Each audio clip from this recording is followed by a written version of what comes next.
अस्सलामुअलैकुम दोस्तों। कोलंबो से बैड न्यूज़ है। सुपर 4 मरहले के मैच में भारत ने पाकिस्तान को 228 रन के भारी मार्जिन से शिकस्त देकर वनडे क्रिकेट की तारीख में पाकिस्तान के खिलाफ सबसे बड़ी फतेह हासिल कर ली।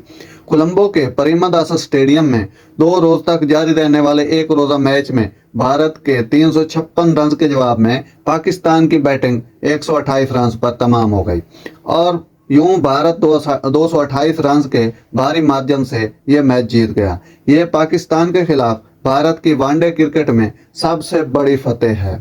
इससे कबल भारत ने 2009 में पाकिस्तान को 140 रन से हराया था, जबकि बर्मिंघम में चैंपियन ट्रॉफी में भारत ने पाकिस्तान को 124 रन से शिकस्त दी थी। दूसरी जानब 228 रन की शिकस्त वनडे क्रिकेट में पाकिस्तान की किसी भी टीम के हाथों दूसरी बड़ी बदतरीन शिकस्त है। पाकिस्तान टीम को बदतरीन शिकस्त 234 रन से श्रीलंका के हाथों 2009 में हुई थी। क्रिकेट की तारीख में पाकिस्तान टीम सिर्फ 3 मरतबा 200 रन से ज्यादा के मार्जिन से हारी है। 2002 में पाकिस्तान को ऑस्ट्रेलिया ने नैरोबी में 224 रन से हराया था। दोस्तों, ये थी आज की ताज़ा तरीन खबर जो मैंने आप तक पहुंचाई। अगर मेरा वीडियो अच्छा लगा हो तो मेरे चैनल को सब्सक्राइब जरूर कीजिएगा। अल्लाह हाफिज।